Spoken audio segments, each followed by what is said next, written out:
تمہارے family members میں ابھی بھی کسی سے میرا تعلقات نہیں ہے؟ ابھی بھی کوئی ایسا ہے جس سے میں بات نہیں کر رہا؟ اگر بات نہیں کر رہے، دیکھو ایک بات میں ہمیشہ بولتا ہوں، I always say this word، کہ پیسے والوں سے تعلقات سب کے اچھے ہوتے دنیا میں. جس کا سٹیٹس ہوتا نا، اس سے تعلقات بہت اچھے ہوتے. اس سے کوئی تعلق میں نہیں بگاڑتا، دنیا میں نہیں بگاڑتا.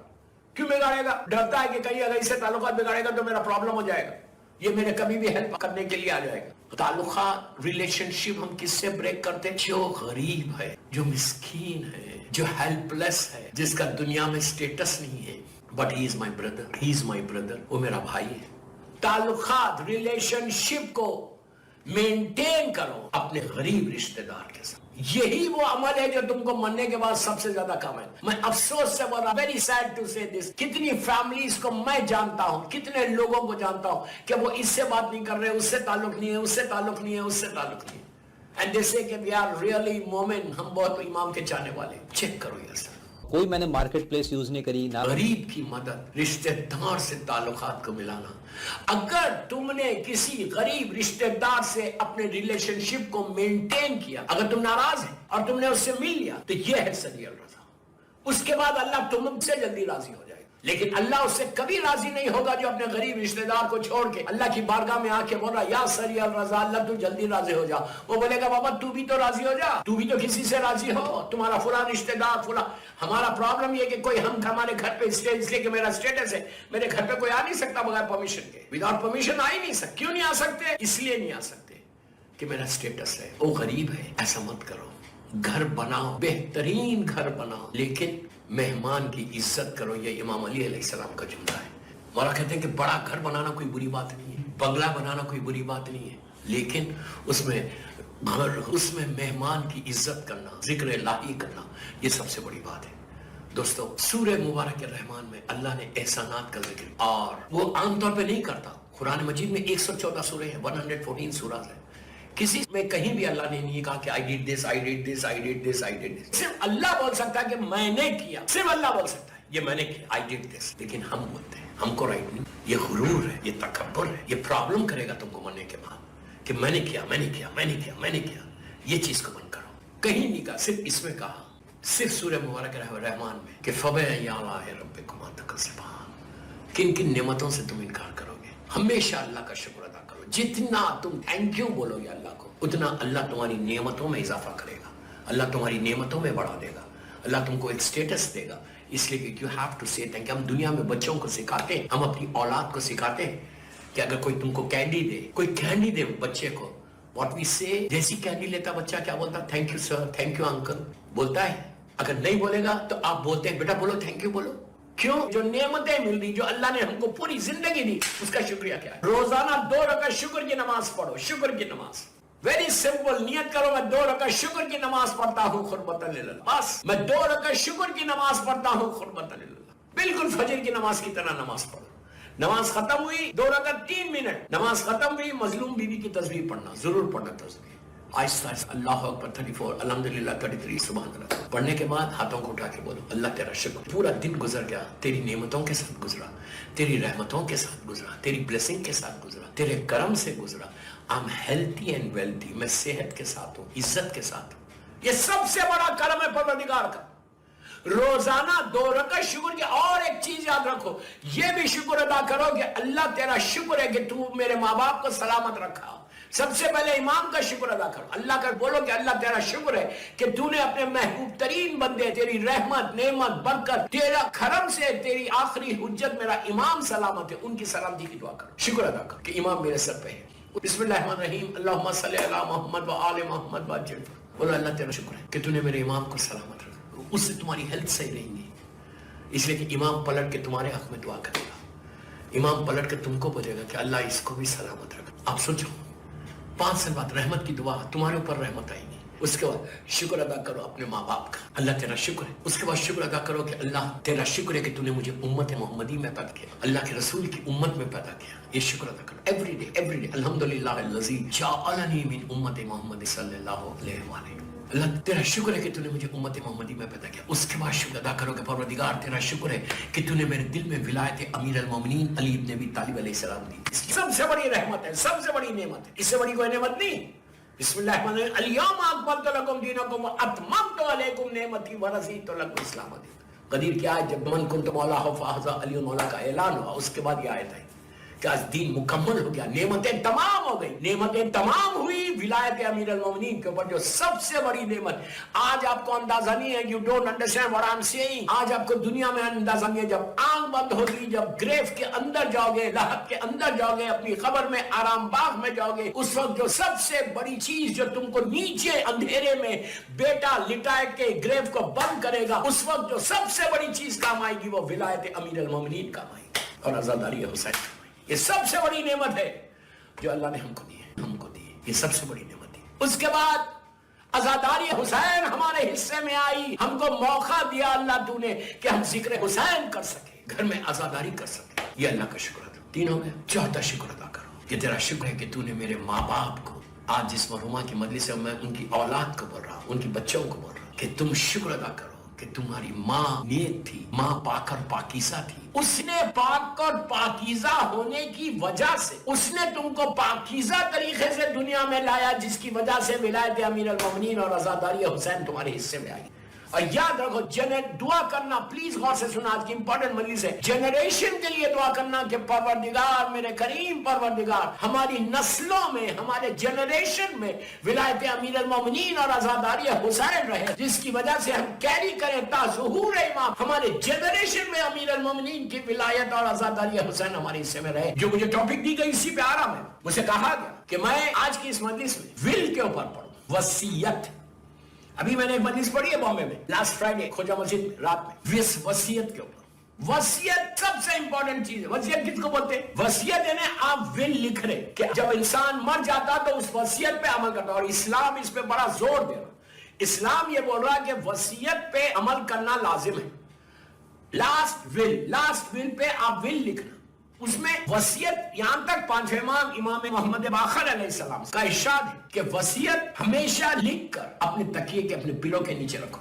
یہ سمجھایا گیا کہ اتنا قریب رہنا وصیت تمہارے ہاتھ. کیوں لکھو وصیت ول کب لکھنا پوچھا گیا, کب لکھنا؟ دو چیزیں. جب آپ انسان پہ واجب ہو گیا, مثال کے طور پہ 15 سال میں لڑکے پہ واجب ہو, 9 سال پہ لڑکی پہ واجب, واجبات شروع ہوئے, وصیت بھی شروع ہو گئی. کیوں شروع ہو گئی؟ آپ یہ نہیں بول رہا کہ 15 سال کا لڑکا لکھو, میں یہ نہیں بول رہا آپ کو, یہ 9 ایئرس کی بچی کو کیا معلوم ہو کیا لکھے گی بل, لیکن میں بتا رہا آپ کو کہ واجبات یہ واجب ہے, ون آف دی واجبس میں سے. تو یہ لکھنا, مثال کے طور پہ کوئی 30 ایئرس ہے, 40 ایئرس ہے, کوئی کسی کی پراپرٹی ہے, کسی کا پیسہ ہے, وصیت لکھنے کا فائدہ. پہلی چیز آپ کو بتاتا ہے وصیت کیوں لکھو اور اس کا فائدہ کیا ہے. اس لیے کہ جب انسان مر جاتا, مرنے کے بعد ہم کو باپ کی اولاد کو کچھ نہیں معلوم, آپ کے بیٹے کو کچھ نہیں معلوم ہے کہ باپ کے کیا کیا قرضے ہیں, واجب قرضے. مثال کے طور پہ اس کی نمازیں کتنی قضا ہیں, اس کو باپ بیٹے کو ادا کرنا ہے. روزے قضا ہے, حج کیا تھا نہیں کیا تھا, واجب ہوا تھا نہیں ہوا تھا, وہ خمس دینا تھا نہیں دیا. اس کے بعد کسی سے پیسے اس نے بورو کیا, مثال کے طور پہ 1 روپیہ بورو کرے, 1 لاکھ بورو کرے, قرضہ کسی کا لیا, تمہاری گردن میں کسی کا قرضہ ہے, وہ واپس کرنا. تو وہ یہ ساری چیزیں تم کو اگر تم نے وصیت میں لکھ دی, وصیت میں تم نے لکھ دی کہ مثال کے طور پہ آپ کیا کریں, آج میری مجلس کو وائٹ پیپر, مثال دے رہا ہوں, وائٹ پیپر لو, یہ ڈاکومنٹ کچھ لے کے اوپر لکھ دو کہ اپنا نام لکھو, دس از مائی ول, ڈیٹ ضرور لکھو کہ کس ڈیٹ میں تم یہ وصیت لکھ رہے ہیں, ڈیٹ لکھو اور اپنا نام لکھو. نام لکھ کر, ڈیٹ لکھ کر آپ یہ لکھو کہ کس کو آپ نامینیٹ کریں. وہ امپورٹنٹ چیز ہے کہ آپ کس کو نامینیٹ کریں. وصیت پہ آپ کے مرنے کے بعد عمل کون کرے گا؟ اگر آپ کا بیٹا ہے, بڑا بیٹا ہے آپ کا, تو اس کو دے دو, یا چھوٹا بیٹا جو بھی ہے, بیٹا ہے بیٹی ہے, یہ دونوں میں کسی کو بھی دے سکتے ہیں آپ, پہلی چیز. یا آپ کے فیملی میں کوئی ایسا بڑا ہے جس کی بات سب سنتے, اس کے پاس رکھوا سکتے ہیں آپ. یا کوئی دوست ہے آپ کا جو آپ کی بات, آپ سے بہت کلوز ہے اور آپ کی بات سنتا, اس کے پاس بھی رکھو. یا اپنے بچوں کو دے دو, یہ میری وصیت ہے, انویلپ بند کر دو, بول دو کہ میرے مرنے کے بعد اس پہ عمل کرنا, اور لازم عمل کرنا. اور 1 یا 2 گواہ ضرور بنانا, گواہ وٹنس ضرور بنانا کہ میں نے وصیت لکھی ہے, اس پہ آپ کو عمل کرنا. یہ ہو گیا لکھنا گیا وصیت کے اندر. پہلی چیز لکھے, اس لیے کہ جتنے واجبات ہیں میرے اوپر, جتنے, اب میں واجبات کی ڈیٹیل میں نہیں جاتا, تو اس میں ختم کرنا ہے, میں آپ کو ہیڈ لائنز دے کے جاتا ہوں. یو نو ویری ویل کہ ہمارے اوپر واجبات کیا ہے. ہماری پہلی چیز, ہمارے اوپر جو واجبات ہیں وہ ہماری نمازیں. مثال کے طور پہ آپ کی ایج 80 ایئرس, مثال پر ہر انسان کی قضا ضرور ہوتی نماز. یا کیسے قضا ہوتی؟ جوانی میں 9 ایئرس کے تھے, 15 ایئرس کے تھے, جوانی واجب ہو گئے تھے, ہم نماز نہیں پڑھ رہے تھے, جوانی میں